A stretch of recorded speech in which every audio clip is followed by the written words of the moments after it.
Hello and welcome to part 2 of the Millholme Models Merchant Navy kit build. In this video I'm going to concentrate on the boiler smoke box, this area of the loco build. As you can see on the instructions, we've done the chassis at the bottom. We did that in the first video. There's the paint chart. And I've been looking through this book of the Merchant Navy Pacifics, and we're going to be modelling 21C10 or Blue Star in this condition. In that livery, I've got the nameplates ready. It's going to be malachite green, yellow stripes, southern smoke box roundel there. So we'll crack on. In the last video, as you'd have seen, we built the tender and the chassis for the model. Now, that handrails broke off there, so I'm going to have to refix that. I don't know why it came off. Must have got caught on something, but you can see the tender's been primed since last time, and there are a few little anomalies that need either filling and sanding, so I'll get that done before we go to final paint. These are all the parts we need for the front part of the loco. I'm going to start with the running boards and the foot plate. Now this is very easily bent, it needed straightening up, and the holes for the supports needed opening out. There was quite a lot of flash on these parts, and unbeknownst to me at the moment, and you will see later, it's not exactly square. It looks square to the eye, but when you build the model, you will see that there is a slight issue. So I'm going to write on it, that's the cab, and that's the front, so that I don't get them the wrong way around, because I kept thinking that step was for the cab. These are the supports. This one is the centre support, which has got a gap in it to allow clearance for a motor. This solid one is the one for the cab where the bulkhead sits against, and then this is the cab bulkhead with all the dials and firebox on it. That goes on there, or at least it will eventually, and this one is the front at the smoke box end. So these all need to be straight 90 degrees, and reading the instructions, these horribly typed instructions that I've been reading through a magnifying glass, says they should be at 90 degrees to each other, so I'm going to use this metal square that I use when cutting plasticard, just to make sure that everything is upright and correct. Now, a lot of people commented last video about me gluing this together. Now, this epoxy resin, I'll be using this again, and as a bit of a test, I actually glued some scrap white metal pieces together, and then tried to break them. Now, they did break, but not after some considerable force. Now, that it's more force than you're ever going to put on a model. So I am confident that this is going to hold together. Like I said, it did come apart, but if you're treating your models with the amount of force it took to break that bond, you shouldn't be playing with models. So I'm just putting some of the resin on the uprights and then putting them into position. 5 or 6 minute working time with this, so I've not got a rush. Just a little bit on each, on the base and each leg that goes through the foot plate. And then they were lined up. When the glue starts to go tacky, I brought the set square back and made sure they were all at right angles and in the correct position. There we go, just to make sure, just pushing that one forward gently. That rear bulkhead, or the rear space, or whatever you want to call it, is going to cause me issues later on, and I'll show you why later in the video. So I keep checking it until the glue dries thoroughly, and then we're going to put the side plates on, left and right handed. Again, this kit has gone together relatively well, but these side plates are also different. They look exactly the same length, but you'll see later that one of them gives problems when it's all glued solid.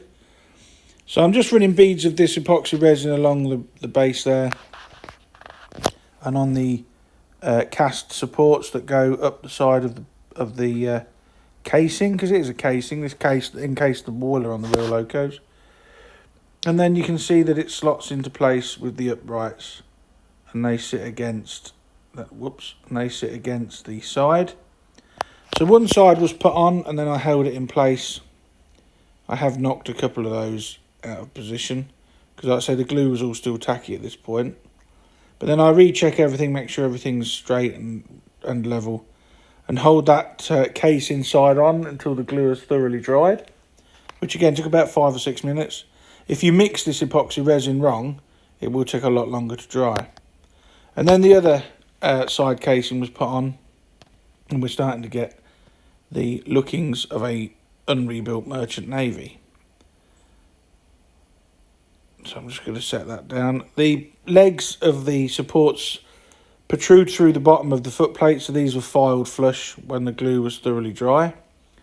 And once I put both side casings on, I actually left it for a couple of hours and went and did something else, and then come back to it when it's rock solid. I've now put the front buffer beam and the tender drawbar, the footplate, full plate in. That's all been glued on now.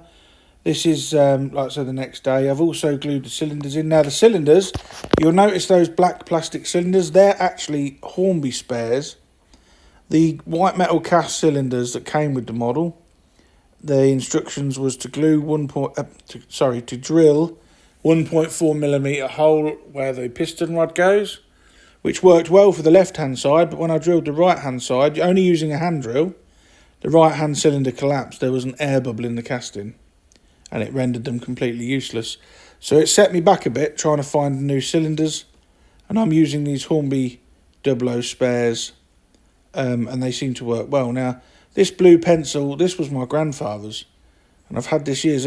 I don't know if you could see it there, but it's actually got British Rail written on it, and I keep it in my toolbox because it's good for marking up the holes where you secure the chassis to the footplate. Now it says on the instructions, run a pencil through the holes and mark it, making sure it's all level. And this is the only extendable pencil I've got, and it fits through the holes quite nicely. So making sure everything's where it should be, using the cylinders as a guide at the edges of the footplate. Mark a hole in there and then measure it to make sure it's level, which it is.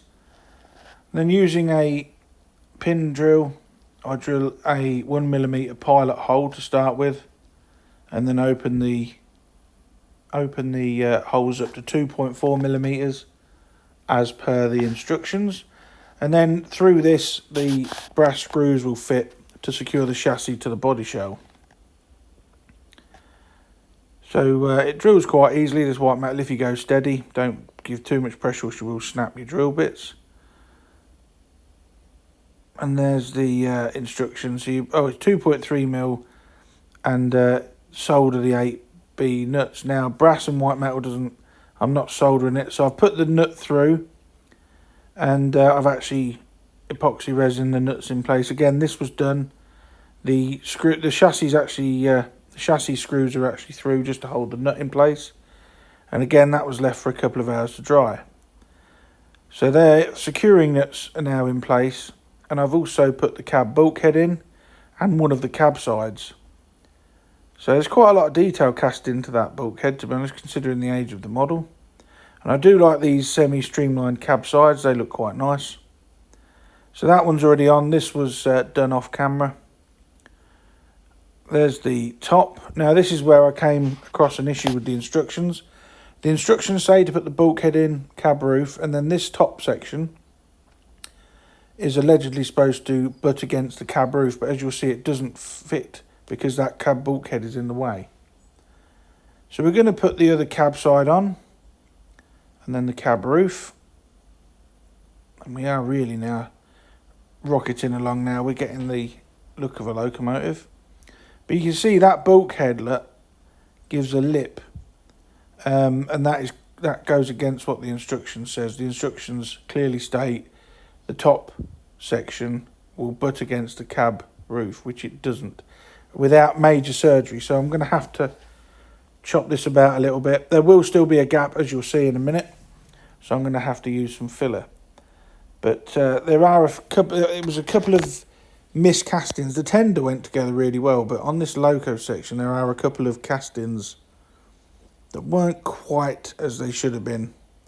And there's the funnel and the front part of the loco. Now we are, it's starting to look nice now, and there's the smoke box door. So we are getting the essence of a loco.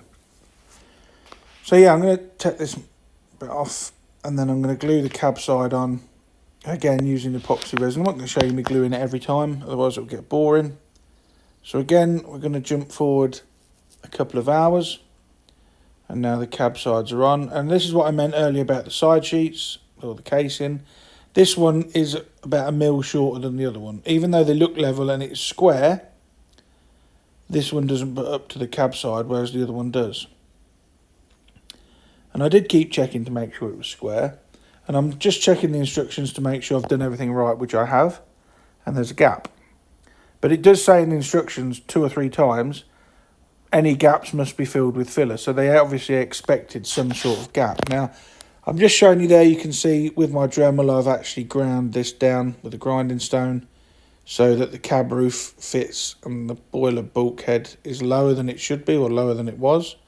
And that cab roof is actually such a tight fit, it stays on without any glue. I've also had to mill a bit of this off. The underside here where the guidelines are, that needed to come off because it wouldn't fit without trying to push the casing sides out. Now all the casing lines are in line, and we're left with about a 1 mil gap, which again, like I said, goes against what the instructions state. But these lines on the casing side and the top of the boiler need to line up. So that's where it's got to go. And that funnel section, whoops, that funnel section will sit in the front. Smoke deflector pieces will go on, they go on nice and square. So yeah, it's starting to come on. Now I know this video is moving at quite a rapid pace, but this is 2 or 3 days work, because you have to leave. I know it's 5-minute epoxy resin, but I leave it for a couple of hours after every application just to make sure it goes off completely. The wheel centers were cut from the brass threads, and the wheels, you have to file the wheel bosses down so that they're flush with the wheel treads. Otherwise these brass things won't go on. And they are again held on with epoxy resin. There's no way you could have soldered them even if you wanted to. But the only other thing to do on the instructions is you have to tap out the hole for the crank pins using a 10BA tap, which I just happen to have one from a previous project. So I put a tiny amount of oil in the hole for the crank pin just to lubricate the tap. And then I'm going to tap the hole for the crank pins. And you had to do this on all 6 driving wheels. So I'm just turning the tap backwards and forwards just to make a nice thread in there. And as you'll see in a minute, the crank pin goes in quite nicely. Now on this kit, the crank pin actually goes through that brass insert and holds it into place after it's been glued. So once all the wheels are tapped, you can test fit the crank pins, and the bullied Firth Brown, not as I was corrected, bullied Firth Brown inserts can go in. But I need a crank pin screwdriver. I don't actually have one, so I might have to invest in one of them for final assembly. But there you go, that's in, tapped and in nicely. And the crank pins I'm using are these Romford slotted crank pins that I had. I don't know where I got them from, but they fit and they will do the job. And they'll do the job that I need them to do. So now all the wheels are done, and like I said, that crank pin that goes through that casting and then onto the wheel. So I'm going to epoxy resin all those inserts onto the wheels, and then we'll come back to those later. The epoxy's now dried on the body shell for all the bits we've done. One of the smoke deflector pieces is in place. As you can see, that's now solid. So the smoke box door, funnel and other bits on the front can go on. The first bit to go on, I put on the funnel part. This just slides in, butts up against the boiler top, and that's held in place while the glue takes and goes tacky. Then the smoke box door, I've written a little thing there, look, built by Dansmodelrailways 2025. That'll be hidden behind the smoke box door forevermore.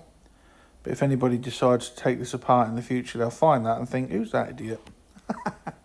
So that was put in, and then that again, that was held in place until it dried.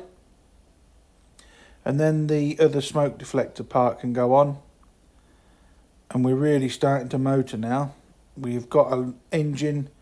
It's got its chassis, tender, wheels, and now it's got the loco front. And it is, considering its age, I know I said this in the last video, considering that age, it isn't too bad a kit. It's very heavy. I mean, there should be no issues hauling it with haulage. Now the front's been put on, that the valve covers are on, the buffer shanks are in. So I've started to put a little bit of filler in some of the major gaps, because what I'm going to do when this is thoroughly dried, again this will be the next day, I know it doesn't look like it filming, but the next day when everything was thoroughly dried, I'll give it a quick blast of just a rough coat of primer, just so I can see where I've got to work to fill and sand back. And there's the trailing wheels with the inserts glued on. And here we have the model in the most complete state it's ever been. The wheels are through the frames. I've primed the wheels. I've given the loco part a quick blast with Halford's grey primer, and you can see there's quite a lot of work to do, which I'm not going to do on screen. I will prime and sand off screen, because that's just going to get monotonous. I don't like the big gap between the tender and the loco, so I might have to address that, because that is a really big gap. But in the next episode, the next part, we're going to go to paint. I'm going to paint this in malachite green, and then we're going to do the chassis and electric work. So the next part should be the last part. But I hope you'd agree it's coming on rather nicely, and to be honest, it's been quite an enjoyable build. Here's the chassis with the wheels all in place, and there's the loco. So I'll catch you again in a couple of weeks when we go to paint. Again, I welcome all your comments. Thank you so much for watching. Please like, share and subscribe, and I will catch you all in the next video. Bye for now.